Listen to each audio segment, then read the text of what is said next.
So first of all, I want to apologise. I have sold my E-Type Jag. Basically, it was just too much work for me to do. I had a few people come and look at it and give me a rough idea of cost. There's absolutely no way I could have afforded to do it. So I sold it on, I made a little bit on it, and it went to a real good home who are going to give it the proper restoration that it deserves. Anyway, I was on my way home from dropping the E-Type off, and I had to divert to pick up some seats for my Mark 1 Escort. There's the seats.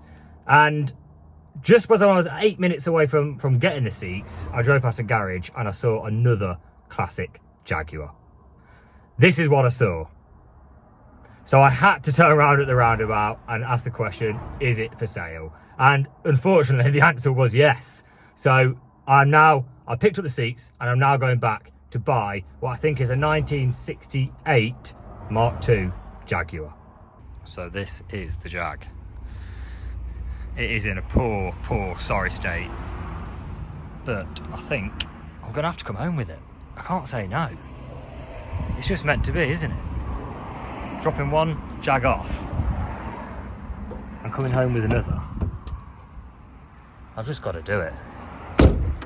I've just got to do it. Quite like that Morris Minor as well. But now I think a 240 Jag. You're coming home with me, mate. So I've just spoke to the owner of the garage. I have secured a deal on the Mark II Jag. It really is rough. Really, really rough. Should I have bought it? No, I shouldn't. But will this make a great video? Yes, it will. So we've got to see if we can get it moving, because the brakes seem to be a bit seized. So I'm going to get the old winchy woo out and give it a few tugs and see if we can get the old girl moving. So a few quick tugs with the old winchy woo, and the Jag did decide to roll relatively easy. So it was then time to get it loaded up.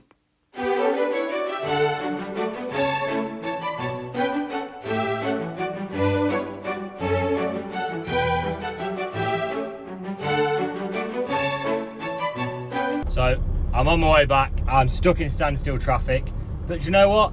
I'm happy. It's absolutely but it was meant to be. Drop a Jag off, pick a Jag up.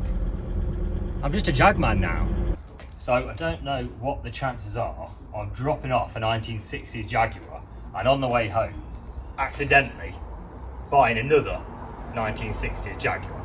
Well, I mean, I didn't accidentally buy it, I definitely bought it on purpose, but what are the chances of actually stumbling across another 1960s Jag? And the funny thing is, if I hadn't diverted to get these seats for the Escort, I wouldn't have passed the Jag and I wouldn't have bought it. So is it meant to be? Maybe. And this is the beauty. It doesn't look that bad in pictures, but I can promise you, like most of the cars I buy and upload on YouTube, this is, what do I like to say, rotten as a pear. A very rotten pear at that. And just to prove it, in case you think I'm lying, I'll try and show you underneath. Yes, that is a hole in the chassis. Holy moly. So I've got my two assistants. Say hello. How do you That's do? Gary and Ray. All right, let's get it unloaded. You're in the next YouTube video as well, huh? Yeah.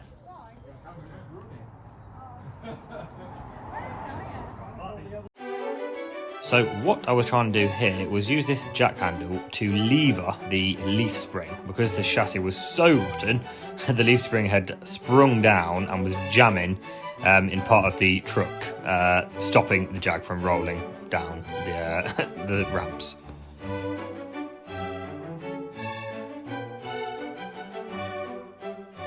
As you can see, even in super fast forward, this took bloody ages. Ooh. So the leaf spring bracket has absolutely snapped off, and the leaf spring was digging in the floor. So we've jacked the car up, and we're going to try and use this trolley on the leaf spring to help. Right.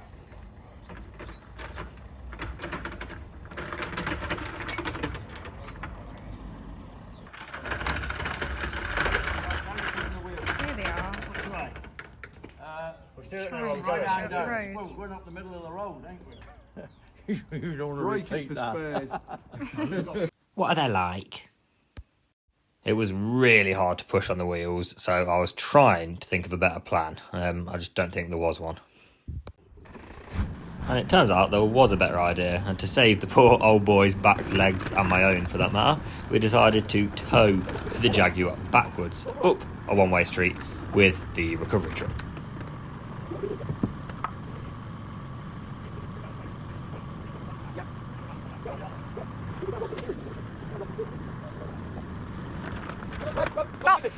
Now this is my favourite bit of the video because Ray, bless him, actually decides to get in the Jag and steer it.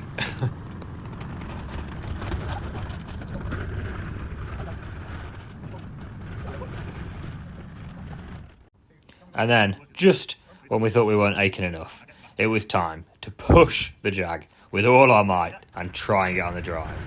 Come on! Ah, not quite. And then, with a combined age of about 188, the three of us absolutely heaved and got the Jag on the drive. Gary, would you say that's the hardest you've done? Yes, yes. Made impact with the racking. Under bad management. Okay. Fair enough. So I think that was pretty much as far as we got that day. Well done, team. Well done, everybody. Oh,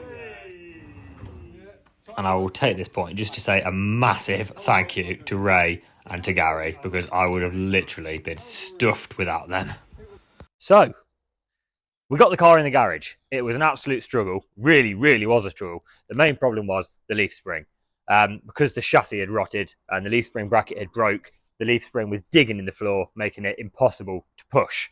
The use of the little trolley definitely made life a lot easier, but then we're kind of pushing the Jaguar where the brakes are pretty seized anyway. We've got a trolley with 4 clunky wheels trying to support the leaf spring and stop it digging in the floor.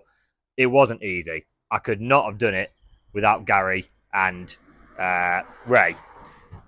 Without Gary and Ray, it would have been impossible, so thank you very much to them. So now it's in the garage, we're going to have a play. We're going to see if we can get the engine turning over, maybe running, but I'm not getting my hopes up on that. So, we're going to we'll put a battery on it. We have an ignition light. I took the plugs out, and I've just put a tiny bit of WD-40 down the ports, just to give it a little bit of encouragement. And I believe this is the button. Are you ready? Ooh, it felt like it cranked it a bit and then stopped. Let's go and have a look. Whew, that was hard work. I've just been pushing the car backwards and forwards in 4th gear to try and free it off. On your own, with a big heavy Jag, that's a hard job, but I got it to move. So I'm hoping the engine may now turn over on the button. Moment of truth. We have an ignition light. Here is the button. It says starter on it. You ready? Oh, wow. That is a turning over engine. Now, that is great news that it turns over. I'm very happy about that. I took all the spark plugs out, which are here. So what I'm going to do now is I'm going to clean the spark plugs up. I'm going to put them back in the engine, and I might even be brave enough to spray a little bit of Easy Start into the carbs and see if we can at least get a cough. That's quite exciting. So after a little bit of a wire brushing, the plugs were clean and it was time to pop them all back in. And here comes Bruce in a much better example of a Jaguar than mine. So this is Bruce's Jag. This is a proper Mark II. And this is, what year is this, Bruce? 62. 1962. And what engine is it? 2.4. 2.4. But this is what a proper Jag should look like, not the absolute wreck I've just bought. Don't look at the seats. I'm sure the seats are better than mine. But they're nice and original though, aren't they? That's the main thing, isn't it? Look at that. All the wood's in nice condition. Lovely steering wheel. Nice wheels. We like the spoked wheels. But yeah, that's that's what mine should look like. Or something like that anyway. It will do, it will do next week. Yeah, maybe. Yeah, when I finish with it.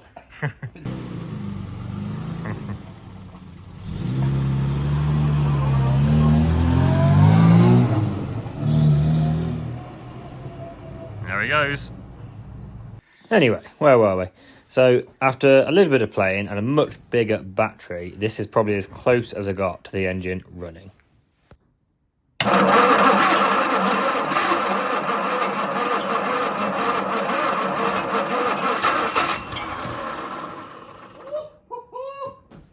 So I can't get it to run. It did that little cough, and that was about as good as I got. But I'll put the battery on charge. I'm going to attempt to get to the dizzy, which is quite difficult to get to because it's wedged down the side of the engine. Clean the points up. That's going to give it a better spark. I might see if I can get some sort of proper fuel input into it, and see how we get on. So my next thing I thought I'd tackle, I've kind of given in with the engine for a minute, is the spring hanger. I need to stop the spring from digging in the floor. I thought about welding it, but I think this technique is going to be better. I've got one of these bolts, and what I'm going to do is attempt to, so obviously I've let the jack down on the axle stand, and I just need to drill it out a bit bigger. I've drilled a hole there. I drilled two. One was a bit in the wrong place.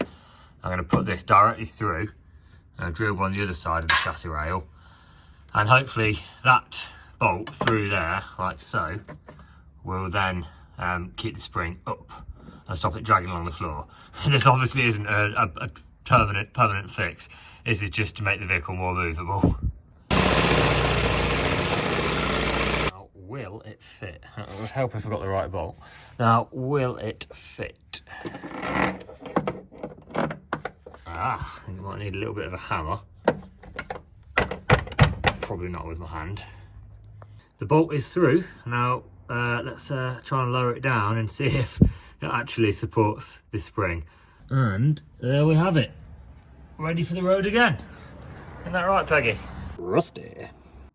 I'll be honest with you, I tried to get this engine running, and it just would not run. That little coughing in the previous part of the video was probably as close as it actually did get to run. So I tried to get the engine running. I got it to a point where it would cough, splutter a little bit, but not fully fire. So for now, I'm giving in with that. It probably wants a new set of plugs in it.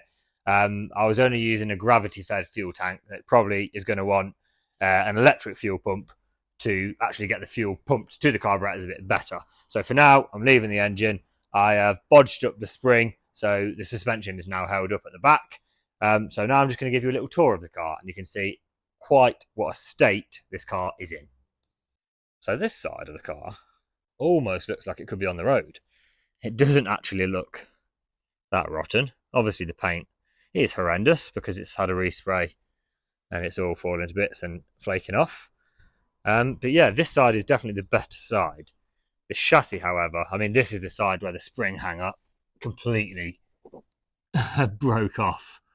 And I've had to do the bodge with the bolt to hold the spring up. But I think it's gone a little bit at the front over there as well. It's kind of where the outriggers are. But this side, despite that monstrosity of a mess, this side is the better side of the car. The rear of the car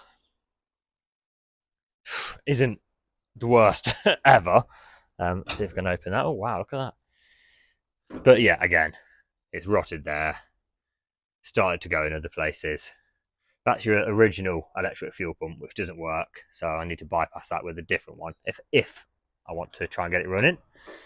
I do love patina. That's one of my favourite words and one of my favourite things. And that number plate is just beautiful, how it's aged over all the many years. This side definitely is the worst side. The sills, or what's left of them, is yeah, there's not a lot left at all. And underneath, to be honest with you, the chassis, oh there we are, I think that's a wiring loom hanging down there. The chassis could be repaired. It just probably isn't worth it. The amount of money you'd have to spend to do it, it just, I don't know, I just don't think it's viable. But the front of the car, again, is actually quite solid. The wings are really good on it. I love the RAC badge and the AA badge. And yeah, the wings are actually quite solid. It has good bits and bad bits, I guess. Let's have a little look at the interior, shall we? So the interior of the car. Whoa! That's a little bit more of that rotten seal. The interior it's all there. It's all original. I'm not sure if the seats are leather. They look like the leather. But all the wood, I mean, it would have been beautiful when it was new. All this sort of lovely woodwork would have been absolutely beautiful. But unfortunately, it is far from beautiful. And similar to the E-Type in my other videos, The dash has so many switches. All the interior, fan, starter, cigar, all different switches and buttons and gauges. But yeah, all the wood is peeling, falling to bits. The back seat looks like it might have had some small rodent friends having a nibble. Headliner, apart from the bit at the back, is actually not too bad. But yeah, the interior is rough as the outside. The mileage is on 37,000, but I'm going to say it's definitely been around at least once. But yeah, that's it. The smelly old Jag interior. So thank you for watching, folks. It's another rotten Jaguar on Freddie Lynch Cars. It was a bit of a random story how I came to buy this one, and I actually think it's really cool. And if it wasn't as rotten, I'd be very tempted to go further with it and actually get it running nice, get the few bits welded up, and I'd use it. I think it would look so cool just being all original and patinaed and usable. However, it's too rotten. I bought it on a bit of a whim. It's a funny story, getting rid of one Jag and coming home with another one. But yeah, I think I'm probably going to pass this one on to someone else. Unfortunately, it's probably best just to be broken for spares. You know, the engine's worth money, the bumpers and other bits and bobs. So that may be the fate of this car, but who knows? Thanks, guys. See you soon. Yo.